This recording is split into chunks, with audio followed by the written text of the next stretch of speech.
छिंदवाड़ा बच्चों की मौत मामले से साफ हो गया कि मध्य प्रदेश में दवाओं की निगरानी और परीक्षण करने वाली व्यवस्था पूरी तरह से ध्वस्त हो चुकी है।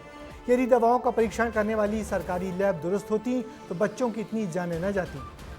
हमने छिंदवाड़ा से लेकर जबलपुर और भोपाल तक जिला, संभाग और राज्य की लैब का जायजा लिया और जाना कि किस बुरे हाल में है सरकारी व्यवस्था, जिसके दम पर करोड़ों जानों की सलामती का जिम्मा है। देखिए हमारी ये खास रिपोर्ट।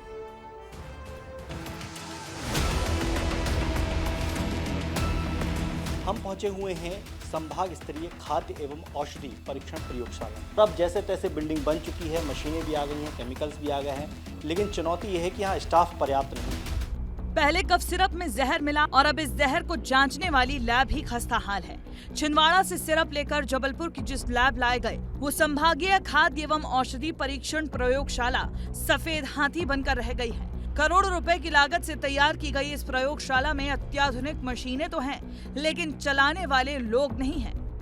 जो 2019 में शुरू करनी थी, भूमि पूजन हो गया, लग गया समय बहुत ज्यादा पूरी बिल्डिंग के निर्माण में, और अब जैसे तैसे बिल्डिंग बन चुकी है, मशीनें भी आ गई हैं, केमिकल्स भी आ गए हैं, लेकिन चुनौती यह है कि यहाँ स्टाफ पर्याप्त नहीं है, जिसकी वजह से जैसा काम एक संभागीय प्रयोगशाला में होना चाहिए था वैसा काम इस संभागीय प्रयोगशाला में नहीं हो पा रहा है। यही वजह है कि छिंदवाड़ा से लिए गए सैंपल्स भोपाल भेजे गए हैं, लेकिन राजधानी में भी हालात कुछ ठीक नहीं है।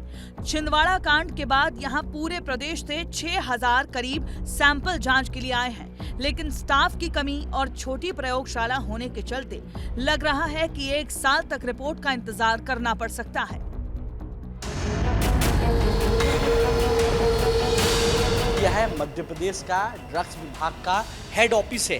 मैं आपको अंदर ले चलता हूं और आपको तस्वीर दिखाता हूं कि कितना कम स्टाफ है।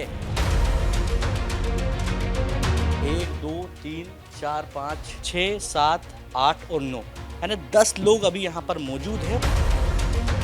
पूरे मध्य प्रदेश में करीब 70 से 75 ड्रग्स के जो ऑफिसर हैं वो बताए जा रहे हैं। स्टाफ की जो कमी है वह लगातार देखने को मिल रही है।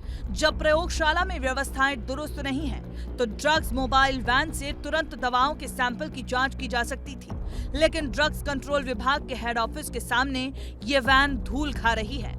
करीब 6000 सिरप की जांच के लिए 1 साल का वक्त लगेगा।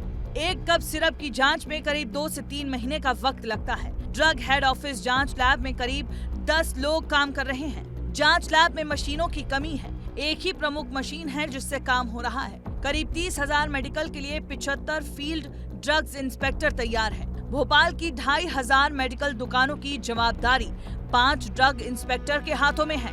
सोचिए, इन समस्याओं को लेकर ड्रग जॉइंट डायरेक्टर टीना यादव का भी मानना है कि सरकार वैकेंसी निकालेगी तो स्टाफ की कमी दूर होगी। समस्या है मगर काम चल रहा है। समस्या एज सच नहीं है,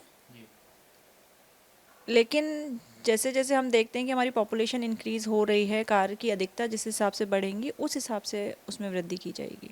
इधर ग्वालियर में तो हद ही हो गई। पिछले 5 साल से बन रही जिस लैब को 2022 में कंप्लीट हो जाना था, 2025 में उसका काम अभी तक अधूरा है।